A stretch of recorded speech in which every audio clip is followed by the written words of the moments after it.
The NFL continues to not actually care about player safety, and they prove that in the new rule changes. That and more coming up on this episode of Locked On Bucs. Your daily Tampa Bay Buccaneers podcast, part of the Locked On Podcast Network, your team every day.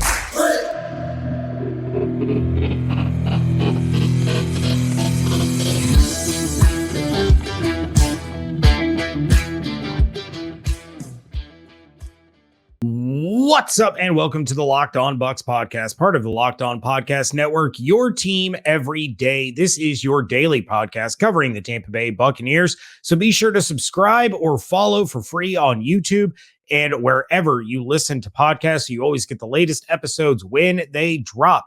I am James Yarko, deputy editor of SB Nation's BucsNation.com, joined by my Sun Devil co-host, Mr. David Harrison. You can find his work over at BucsGameDay.com, part of Sports Illustrated's Fan Nation. And of course, you can follow all the action on Twitter at Locked On Bucs, at JYarko_Bucs, and at DHarrison82. Thanks for making the Locked On Bucs podcast first view or your first listen every single day, including today and, of course, tomorrow, because I know you're going to be back. This episode is brought to you by FanDuel Sportsbook, official sportsbook of the National Football League. Make every moment more. Visit FanDuel.com/LockedOn today to get started. Today, on this episode, we're discussing the fact that it turns out Baker Mayfield actually had options and chose to come to the Tampa Bay Buccaneers. We're looking at 4 NFL draft prospects that are boom or bust in this year's class, and we're only confirming what we all knew all along, and that is that the National Football League does not care about player safety unless you're a quarterback and they don't even want a fingerprint on your helmet. So if your children are playing football, ladies and gentlemen, make them play quarterback, because among rule changes from the National Football League starting this year is that NFL teams, all of them, all 32 NFL teams, are eligible to play not 1, but 2 Thursday night football games during the regular season. Now, James, the rule as it stated before these rule changes came through is that every NFL team would and will play 1 Thursday night football game, but they get their bye week following that Thursday night football game. So you get, or well, the best attempt to get a bye week after the Thursday night football game, right? So you get the Thursday night football game, you have some time, and even if you don't have the bye week the following week, you get a pseudo bye. That's what we keep calling it, right? Because you get like 10 days off before your next game. So the idea is, okay, we're gonna run you through the ringer a little bit, but we're gonna give you some time off afterwards. And if you come out of it healthy, then typically on the other end, you say, you know what, okay, it might be worth it now that we're healthy. But too many times, and I always go back to Richard Sherman when he was at the Seattle Seahawks, and he went into a Thursday night game saying, I felt that my Achilles was close to rupturing. And then what happened in the Thursday night game? His Achilles ruptured. And the thing about it is, it's not revisionist history, because he mentioned before the game that he didn't feel 100% and almost felt like he could get injured in this game because he doesn't have time to recover. And then boom, he's out for the rest of the year with an injury. Like, not only are they not doing anything, they're not giving teams a second bye week. They're literally just saying, we're going to put you through another Thursday night football game. Potentially, not every team probably will, but the possibility is there. Yeah, and you don't even have to go back so far as Richard Sherman. Go back to Tua Tagovailoa against the Cincinnati Bengals this past year. He gets rocked on Sunday, gets trotted back out on the field on a Thursday, and then he ends up missing multiple weeks because he wasn't right to begin with. Then he gets hit again by, I think it was Geno Atkins. And it was a clean play, but he probably already had a concussion. That made things that much worse.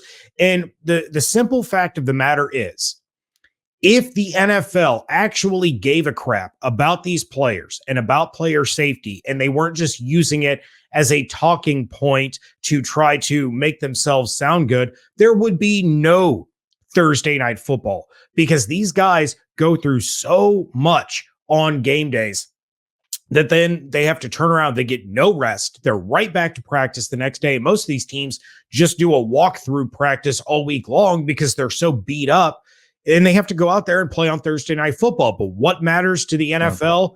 Money. And that massive deal that they have with Amazon now, where they have to keep trotting these teams out on Thursday nights, which is generally a pretty terrible product because these guys are not anywhere close to 100%. It's probably the worst physically that they are all year long. And giving them an extra bye week or the pseudo bye, if they give them an actual bye after that, that doesn't help. They need it before a Thursday night game. If you're going to have teams play on Thursday night, it needs to be coming off of a bye week. But of course, you can't let every team do that because there aren't enough bye weeks in the season. It's just an absolute mess. So the fact that they're potentially adding an additional Thursday night football game to some of these teams is asinine. And it all boils down to the fact that the safety of our players don't matter because there's a line of guys willing to sacrifice their bodies and their futures to come in and play this game. So we'll just replace you. Someone else is always willing to take your spot if you don't want to play on Thursday because all that matters is the almighty dollar. It's a joke. Yeah, I mean, look, there's 300 plus players coming in through the NFL drafts, and undrafted free agency every single year. And they're not going to stop filtering in, right? So the NFL knows that they have a never ending supply of product. And that's what, the thumbnail says the expendables, right? Because that's literally how they're looking at these players, not as human beings with a future and who need to protect their future. With like the only thing the National Football League could possibly do to really kind of soften this is kind of what you just said, guarantee that if you get a second Thursday night game, because I do want to make that point very clear. It's not saying that every team will have a second Thursday night game, but that they could have a second Thursday night game. And so they need to do is if you get that second Thursday night game, you will have a bye before the second Thursday night football game of your season. I think that should be kind of added in there if it's not already being added in there. But we already know that teams on overseas trips are guaranteed a bye coming out of that week. So if you have a team with an overseas trip and you put that stipulation in that you'll get a bye before, then basically you're looking at overseas bye week, Thursday night football. It's a lot of craziness. I mean, yeah, at the end of the day, like they need to do something. But honestly, I'm gonna make this point. And I don't want to detract from the disgustingness of the National Football League, but remember when Tom Brady criticized the players as a group because of the new collective bargaining agreement and said, "Oh, congratulations, you get to smoke a little bit more weed, but look how little money we have in retirement funds. Look how little money we have in health insurance." Right? The fact that this is happening and the NFLPA is completely powerless to stop this. Mm-hmm. Completely, but like there has not been. Listen. I mean, the NFLPA has been very active over the last 6 to 8 months, right? They created their own all-pro list. They put out all kinds of articles talking about taking control of their own people and establishing their own community of players. Zero. I looked at the NFLPA website before we recorded this episode. Nothing. Not a statement, not an article, nothing. Your constituents, your union just got told you are going to possibly play 2 Thursday night football games, the worst product of your long-term health. And the NFLPA is completely handcuffed. Can't do a thing about it. Congratulations on your NFLPA All-Pro list. Congrats. You have no real power. That's what Tom Brady's point was. And until the players, and again, I'm not mad at the players, but until the players realize they need to do something to grab some real power, right? We talk about guaranteed contracts, and those are important, but we're talking about real power. This kind of thing. Because you know what this is building up to, James? I don't know if everybody sees the writing on the wall here. You're building up to doubleheader Thursday nighters. Oof. That's what this is building towards, is you're going to eventually have doubleheader Thursday night games starting at 6 p.m. probably on the East Coast. You're going to have 2 games on Thursday nights.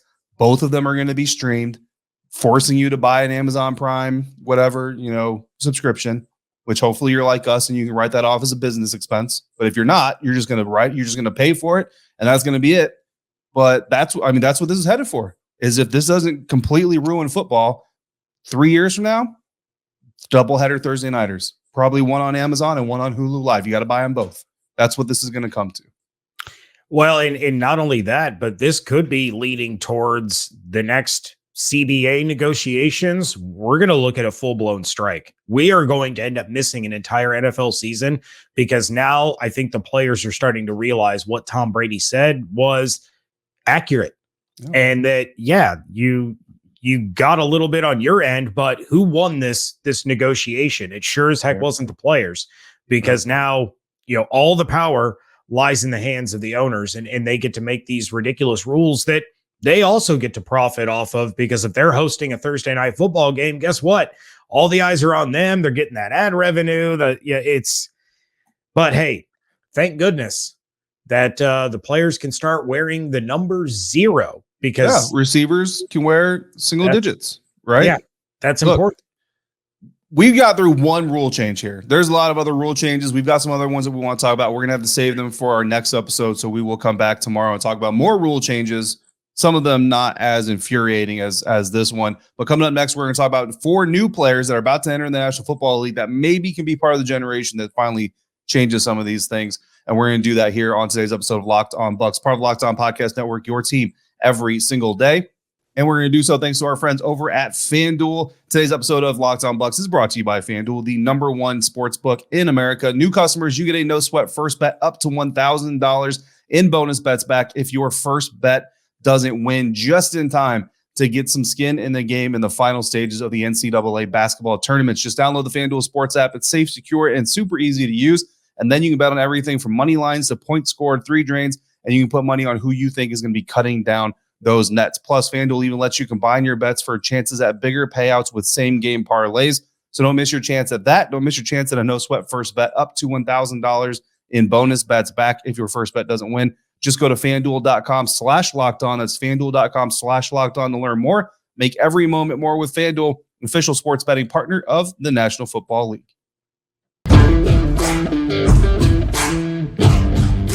Thanks for making the Locked On Bucs podcast first listener, your first view of the day. On to some less anger inciting topics, James. 4 players identified by Pro Football Focus's Michael Renner. He actually did an entire list, every position group. He did a list of the biggest boom or bust NFL draft prospect from that position. So like quarterback, Will Levis was his biggest boom or bust prospect from that class. What we're going to do here is we're going to go through some positions of need for the Tampa Bay Buccaneers, and we're going to talk about the player that Renner identified as that position group's biggest boom or bust prospect. James, we're going to talk about the player. We're going to tell you what Mike Renner said, and then we're going to also give the draft area that this player possibly is going to get drafted in, and then we're going to identify, are we willing to take that player at that spot in the NFL draft because of these boom or bust traits. Make sense? So let's dive into it. The first position group we're looking at is safety.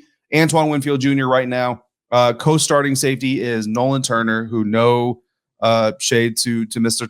Turner is not gonna cut it. Right. So Not even a little.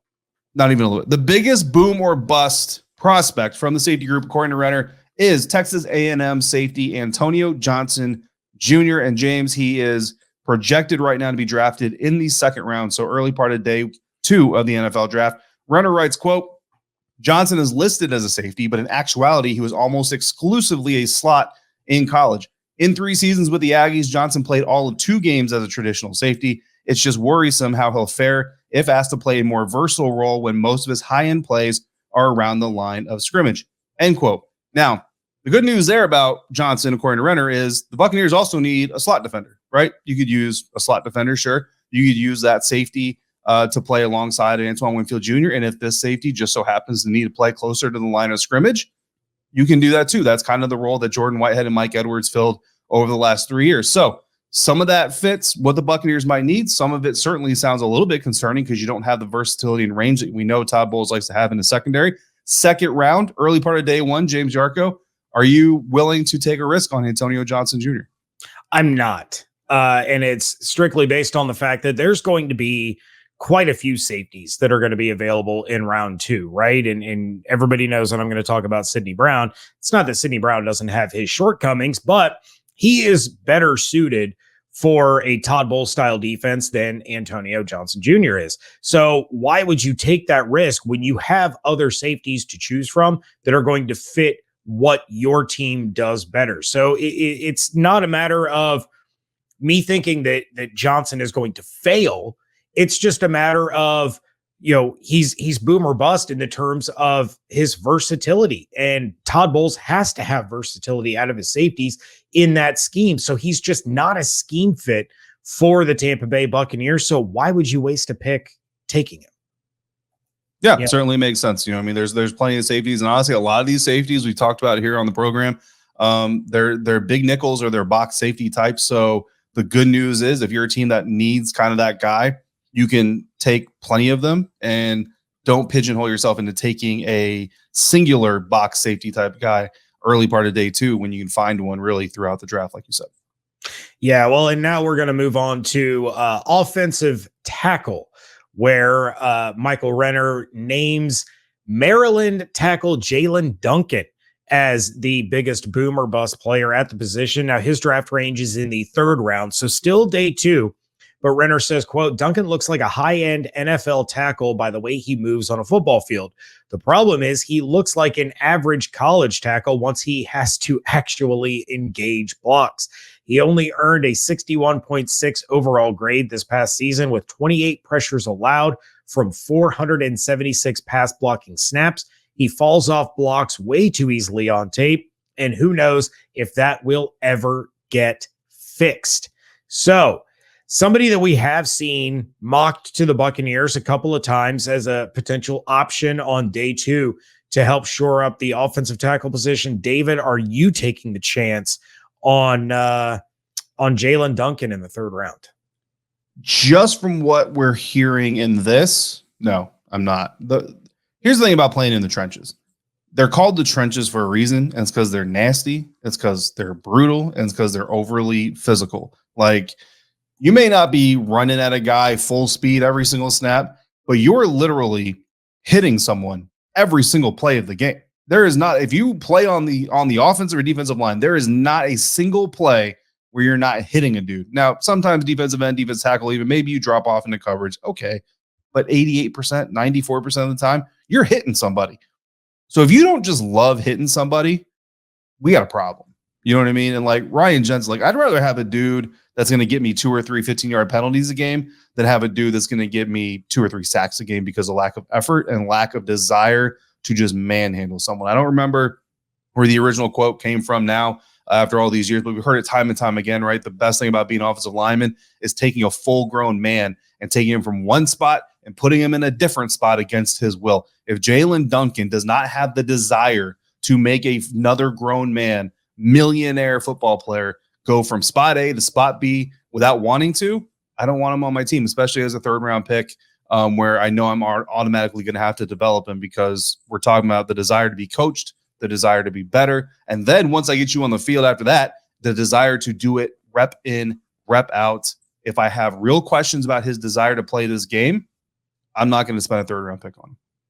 Yeah, well, and the biggest concerning thing for me is he's allowed 28 pressures. And look, Maryland's in the Big Ten. He was going up against Michigan. He was going up against Ohio State. He was going up against Penn State. He was going up against Wisconsin.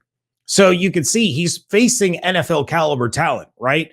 But he's also going up against like Charlotte and SMU and Northwestern and Rutgers. Not exactly, marquee programs there. And if he's not able to beat out those guys who are not going to make NFL rosters, what's going to happen when he has to go up against the Cam Jordans or the, the elite level pass rushers that we see in the NFL?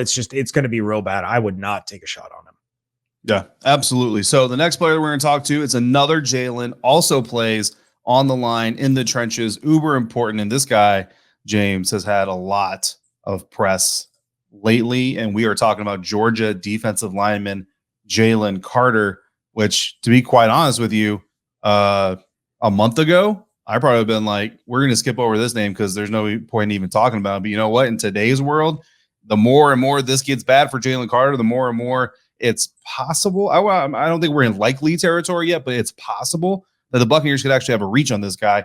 Renner writes, quote, on the field, he's the top-ranked non-quarterback on PFS draft board. Off the field, he's had a nightmarish few months. He pleaded no contest to misdemeanor charges stemming from his role in an alleged street race accident that resulted in the death of his Georgia teammate Devin Willock and Georgia recruiting analyst Chandler LaCroix.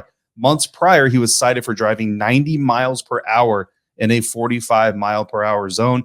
Then at his pro day, Carter showed up 9 pounds heavier than at the combine and couldn't even finish the positional drills. The red flags are starting to pile up. James Jarko, two-parter on this one. Do you first, let's say he makes to with a reasonable range of trading up. Because I'll tell you right now, 3 months ago, if you had told me we could have Jalen Carter lining up next to Vita Vea on the Buccaneers defensive line, I'd have told you to sign me up for every subscription possible to make that happen. I will watch 2 Thursday night football games on Amazon Prime if I have to make that happen. Now, would you trade up? Let's say 15. Would you trade up if Jalen Carter is sitting on the board at number 15? Actually, let's say number 16, Washington Commanders, because I want the Washington Commanders to trade back anyway, and they don't need Jalen Carter regardless. Number 16, Jalen Carter's on the board. Do you call the Washington Commanders for a trade up? No.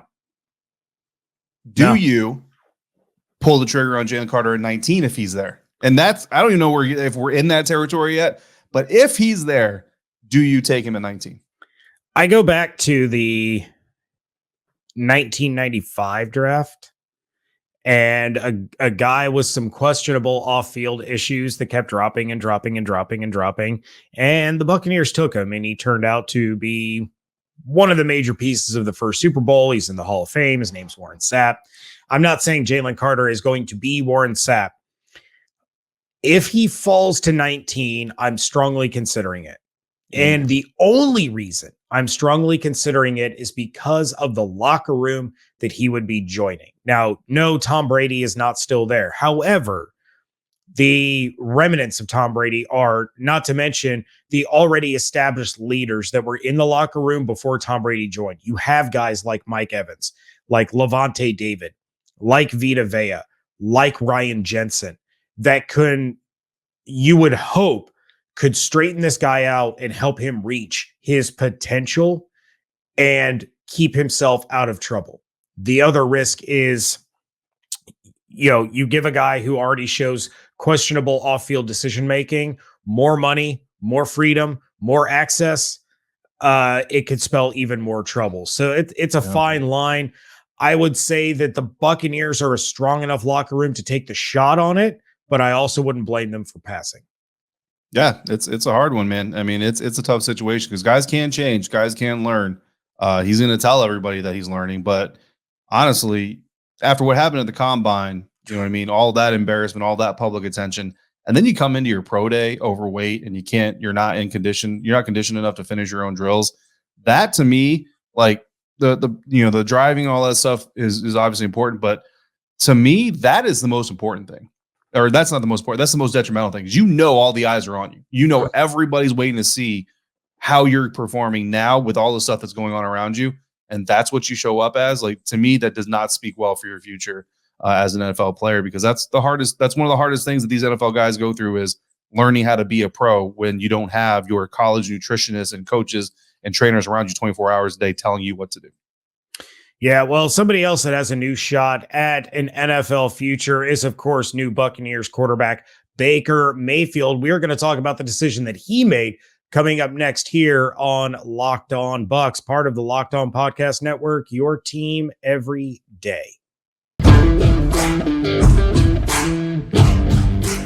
Wrapping things up here on the Locked On Bucs podcast, and Baker Mayfield turned down another team in order to play for the Tampa Bay Buccaneers. Now, this comes according to Joe Bucs fan. The Baltimore Ravens reached out to Baker Mayfield to come in and sign with them during the open negotiating window, which is allegedly, after Lamar Jackson had given his trade request to the franchise. So the Baltimore Ravens knew they were going to need a new starting quarterback in 2023. However, Mayfield opted for the Buccaneers. David, do you think that Baker made the right decision? And to be fair, do you think he was aware of the fact that he would have a legitimate opportunity to start for the Ravens?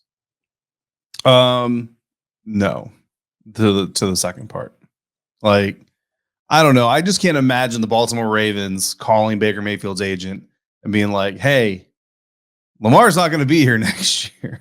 Let's bring in Baker Mayfield." Like, that's super risky. I don't know. I mean, agents, you don't want to leak information either, but yeah, that's interesting. So I'm going to focus on this part. Did Baker Mayfield make the right decision? I think he absolutely made the right decision because Tampa, in some lights you could say that maybe he didn't make the right decision because you're following up on Tom Brady, and who wants to follow up on Tom Brady? But right. I think really the way that I think we're going to approach this next season with Baker Mayfield, Kyle Trask, whoever wins this battle, Baker Mayfield, is you're not replacing Tom Brady. You're just the next quarterback after Tom Brady, right? And Baker already said that in his introductory press conference. He's not here to be Tom Brady. He's not here to try to replicate what Brady did. And Todd Bowles has talked about that too, is that you don't really replace a Tom Brady. You just end the time you had with Tom Brady, and then now we have the time after that. Like that's, that's just the only way to do it. Every year you talk about having a new team, but this team more than any ever, before, the New England Patriots kind of did it. Like you have Tom Brady Patriots, and then you have after Tom Brady Patriots. And so far, it's not going very well, right? So hopefully the Buccaneers have better luck. But if you're Baker Mayfield looking at this, you got no state taxes, which I used to really not talk about very much, but I've come to learn that actually has an impact. You have better weather, much better weather. And you have a better opportunity to start because let's be honest here. If the Baltimore Ravens lose Lamar Jackson, they're getting 2 first-round picks for him, right? If they let him sign somewhere else, they're getting 2 first-round picks. If they sign and trade him, they're not going to do it for less than 2 first-round picks. Like they're going to get 2 first-round picks. So if the Baltimore Ravens really want to, they will have the ammo to move up and go get Anthony Richardson, Will Levis. You know what I mean? Hendon Hooker is now getting first-round talk again if they really want to. So you might, if you're Baker Mayfield, find yourself in a situation, unless you get them to promise you that they're not going to do that, which they're never going to promise you that they're not going to put it in your contract. They might tell you, but they're not putting it in your contract because they're not going to be tied to that.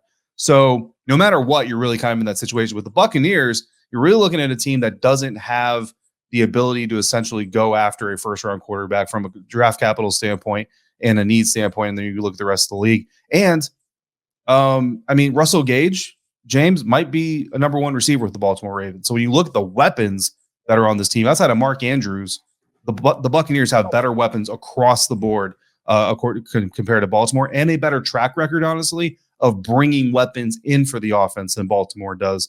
Just look at what they've given Lamar Jackson over his career. But they just signed Nelson Aguilar. Doesn't that solve right after they traded Marquise Hollywood Brown? I had to say his nickname to get his last name. I couldn't think of his last name without it. And they drafted Rashad Bateman, who everybody thought was a first-round pick, right? They also drafted Buccaneers legend Brashad Perryman. So that was before Jackson. That was before Lamar. But yeah, but you look at the track record of bringing in weapons like outside of Mark Andrews, like J.K. Dobbins really was the only one, but injuries have completely derailed all the momentum he had.